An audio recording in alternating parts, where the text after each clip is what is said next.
Welcome to my Nottish Sewing channel. My name is Emily and I will not be sewing for you today. I obviously forgot my teacup and my tea. Not really though. The weather in the Pacific Northwest has been ridiculously warm for this time of year. Not sure where autumn is. It's supposed to be autumn already. So instead, nice cold drinks are the beverage of the day. I'm not much for iced tea. I think I don't make it right. It never tastes very good when I make it. So I gave up on it several years ago. But if you have a really good iced tea recipe, especially if it's for green tea or a herbal tea, because I'm not much of a black tea person, I would love that, and that would be amazing. Excuse me if I blink a lot. I am using 2 parasol lights today, so let me know if the lighting is any better. Now the bulbs in the lights are these curly Q, super fancy looking, really white light that I usually don't like. But they're only 45 watt, so I'm not sure they're giving off that much light. But in my dim living dining space here, it's probably better than what was already here. Oh, I'm so eloquent today. Please excuse me. This weekend is Handsome Hubby's birthday, so excuse me if I'm a little distracted. I have many plans and I'm very excited for all of the shenanigans and fun that is going to ensue. I'm a big birthday person. If you've been following here for a while, you know that my catchphrase, okay, I have a lot of them, but one of them is, birthdays are for birthdays. Part of that means that you should always celebrate your birthday on your birthday, even if your birthday's on a Monday or a Wednesday, and you have plans for a big party on the weekend or the weekend before or whatever. Doesn't matter. You should still do some celebrating on your actual birthday, because birthdays are for birthdays. Also, I believe in multiple days to celebrate your birthday. Birthday weeks, or in my case, for my own birthday, birthday month. It'd be really nice if I could have birthday year, but Handsome Hubby had to put his foot down somewhere, so. One of the gifts I got him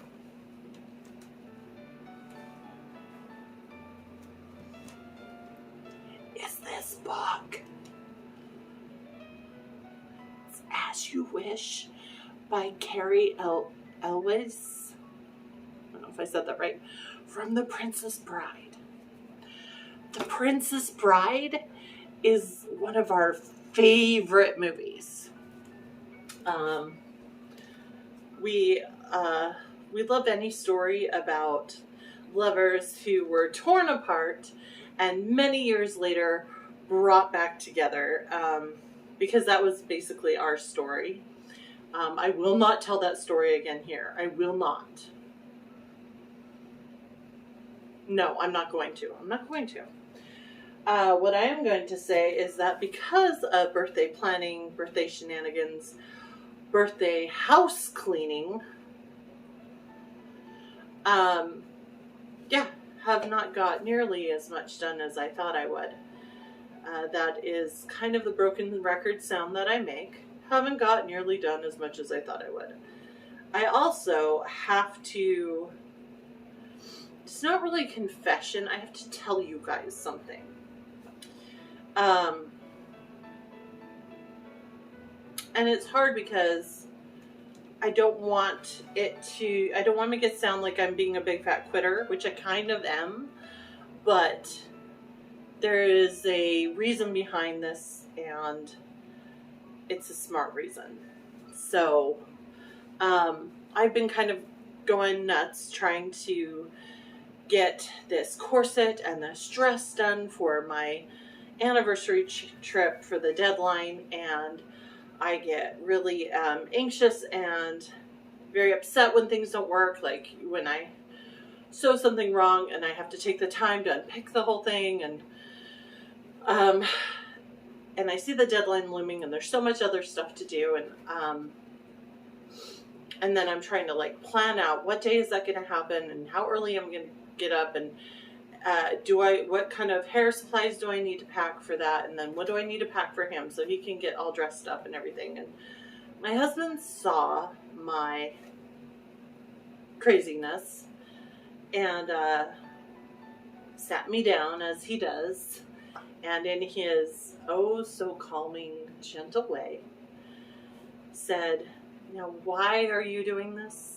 And I said, "Well, so we can dress up one day at Colonial Williamsburg and actually be in costume at Colonial Williamsburg. I've always wanted to do that with a group of my costuming friends. I think that would be amazing," and blah, blah, blah. And, he lets me rattle off, and then smiling softly and sweetly, he says, "But it's just going to be us, celebrating our anniversary and enjoying this place that,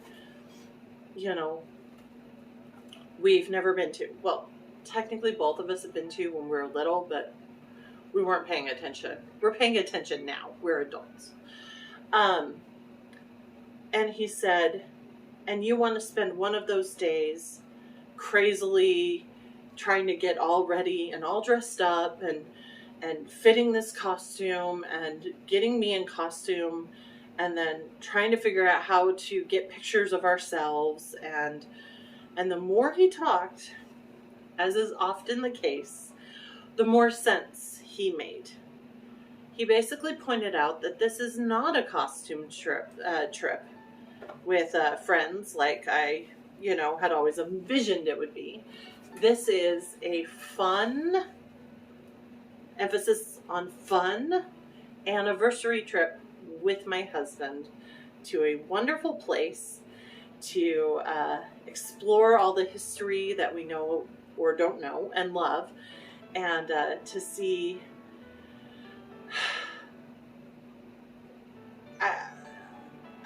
I want to say something amazing here about it, and I just don't even know what to say. I have wanted to go back to Colonial Williamsburg since I was a teenager. We went when we were children. I was like 9, I think, when we went. I remember buying these soap balls that I thought smelled amazing, and I kept them forever until they were gross, and then threw them away one day. I remember getting a picture with my brothers in the stocks, but I know my parents were talking history to us the whole time, but I wasn't paying attention to that. I was running around as a little kid having fun. Maybe if my mom had said, "Hey, this is where Felicity lives," I would have paid more attention. But so now as an adult, I want to savor all that history, and I want to, walk throughout those buildings. I want to hear the stories. I want to learn all the things and see all the stuff. And my husband's absolutely right. This trip is not the time for me to be panicking over sewing an outfit and dressing up in costume and stuff. This trip is for me and him to enjoy. So I'm still going to finish the corset, just not before my trip. And I'm still going to finish the dress, just not before my trip. This upcoming week is going to be spent on getting things ready for a trip, getting a couple of fall-autumn projects that have been partially done, hopefully fully done, and just tying up some loose ends, not panicking. Ooh, and job hunting, because job. So there's that. Sorry to disappoint you all, but I feel like most of you, 10 people who pay attention to my videos, you, my dear follower friends, I feel like you are a lot like me and are probably, while I was talking, are probably shaking your heads going, yep, that makes a lot of sense. Yeah, handsome husband, he knows what's up. Yep, he has got all the smarts in him. And he does, people. He does. I have this box. Can the camera see this box? Ooh, box! This is one of 2 boxes filled with fabrics and patterns that were last year's fall projects.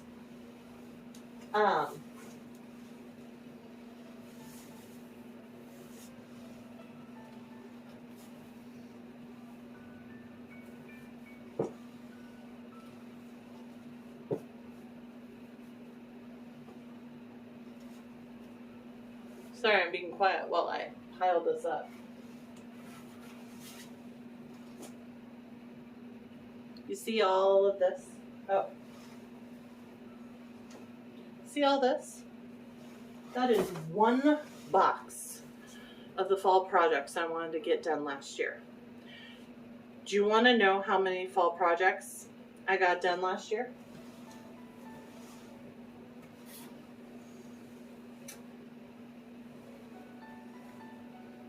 1. My beautiful sunflower skirt. That is the fall project that I got completely finished last year. I have a partially made Halloween pumpkin sparkly dress. I have a partially made bustle dress. I have a partially made coat. I have partially made, like 5 partially made projects and like, I don't know, 10 just other wishful thinking projects. I am one of those people who over plans, then gets overwhelmed and doesn't do anything at all. It's a problem.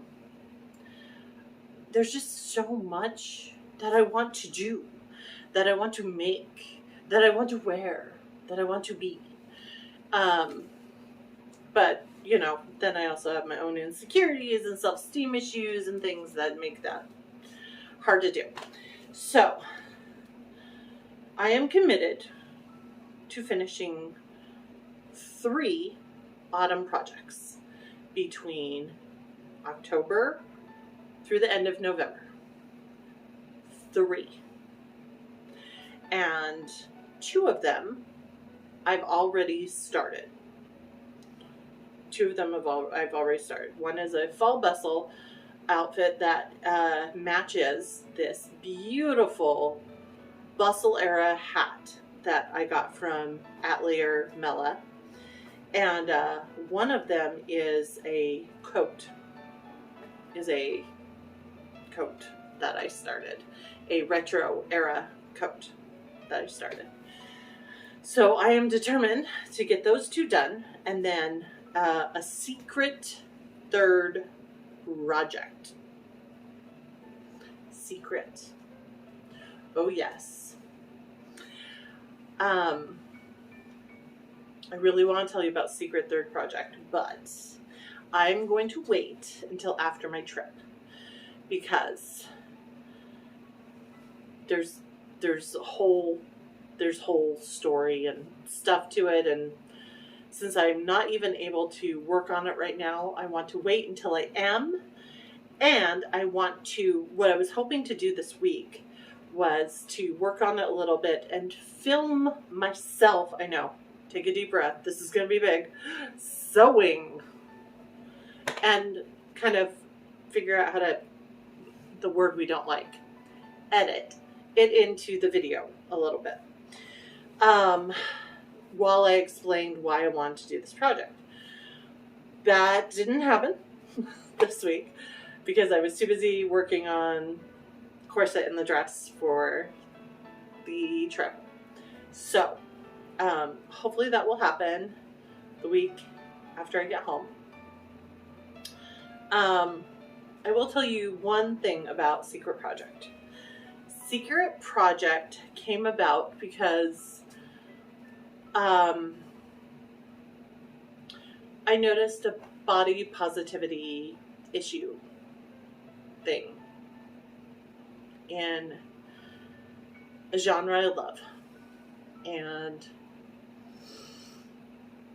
it's time to be brave. It's time for me to be brave. It's time for me to step up and be brave.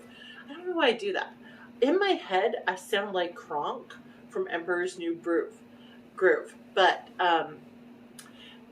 outside, I don't. When I'm like, I'm going to stand up and be brave. I don't sound like Kronk at all. But in my head, I do. I sound like Kronk.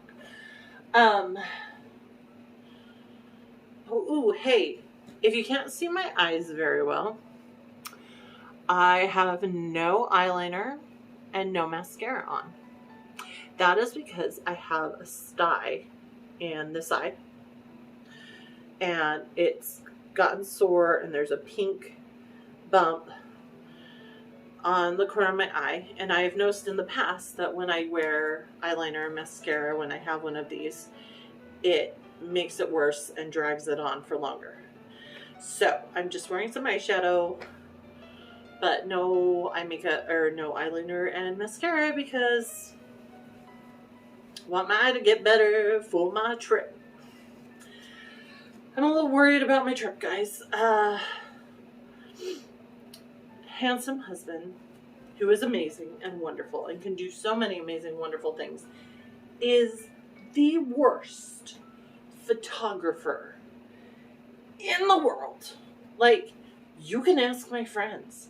He has taken pictures of us where, like, the tops of our head are cut off, and there's like this much, like the whole bottom half of the picture is grass, you know, or whatever was in front of us, and like you're not centered in the front of the picture, or he snaps it while you're moving, or it just, no. So I did something I've never done before and bought my very first selfie stick. It's a selfie stick that also turns into a stand. When it's fully extended, it is like with your phone on it, it's kind of heavy. Like I was like, oh no, I'm never going to be able to do this. But Handsome Hubby is stronger than me, so he might be able to, and we might be able to like set it down on something or not extend it all the way. But it's also nice that it does turn into like a little tripod that we can stick my phone on, take pictures. Comes with a little remote that I attach to the Bluetooth on my phone, hit the remote, take pictures. So at least I'll have that option. I'm going to take a bazillion pictures and some videos at Colonial Williamsburg. I'm very excited. I will definitely be sharing those. If anyone lives nearby there and is like, I want to say hi to her, I want to go to lunch or something, let me know. Yeah, it's our anniversary, but only one of those days is our actual anniversary. If you want to come say hi or hang out, we're going to Busch Gardens one of the days, and if I decide you're not a serial killer, I might let you come with us. What else? I don't have a lot more today. Today was not an exciting video. I'm not sure how exciting my videos really are, honestly, to be completely honest. But I do think they are probably going to get significantly better. I know, that sounds mysterious, but I'm hoping that I'm kind of writing out a new format for videos. And I'm hoping that once I get gainfully employed, I can maybe kind of upgrade my camera a little bit. I don't love the video I'm getting on here. Not just these videos, any videos I take, anywhere. So, I feel like those are really important videos, you know, they're videos of our life, and we need them to be the best they can be. There's a trend right now on TikTok and Instagram where it's like post pictures. Oh, there's a song. Oh, what is it? There's a song and it's like post pictures from when you were a teenage dirtbag, you know. I'm just a teenage dirtbag, baby. Anyway, someone started the trend where, you know, you post the pictures of when you were like a teenager and you're partying and whatnot. And then someone else started the trend from, you know, the older generation where the videos, where the pictures are supposed to start. Instead, they're like pulling down boxes and opening photo albums and like trying to find those pictures, because that generation, those pictures aren't on phones. I'll tell you, I was 20. Okay, this is going to date me. It's going to happen right now. Right now, I'm doing this right here for the entire internet. Not that the internet pays attention to me, but I got my first camera phone when I was 25. Yep. And it was because a boy wanted me to send a picture to him of me. And he's like, "You don't have a camera phone?" And I was like, "No, do I need one?" He's like, "Well, if you want to send a picture of me, you want me to send pictures to you, you need a camera phone." I was like, "Oh, guess I better go get one." It's funny, I picked up my camera phone, got it all set up. The place, I don't remember who the carrier was. Back then, they used to like pull it out and have it all charged for you and everything. Those were the days. So it was all ready to go and to use right then and there. And then I went to Walmart because I had just moved and I needed some stuff for my new apartment. And there was an aisle of mirrors. And so, and this was before, like, you know, the flip function on phones. It used to be you could just take a forward picture with your phone. So I have this picture on my computer of me when I was 25, holding my phone up like this to a mirror at the store and taking a picture of myself. And that's the first picture I took on camera phone and the first picture I ever sent to a boy. But not the last. Okay, my friends, that is it for me. Please let me know your iced tea recipes. And also, what are you working on this autumn? Especially if it's like autumn themed. I'm dying to know. All of this like cottagecore like rage that's going on. I'm living for it. It's making me so happy. I also love this whole fabric pumpkin thing people are doing. I really want to figure out how to make some of those. So tell me all your stuff. I want to know. Comment and tell me what you're working on. I love hearing it. I love you. You're my friends and you just make me happy. Thanks for letting me be part of your world.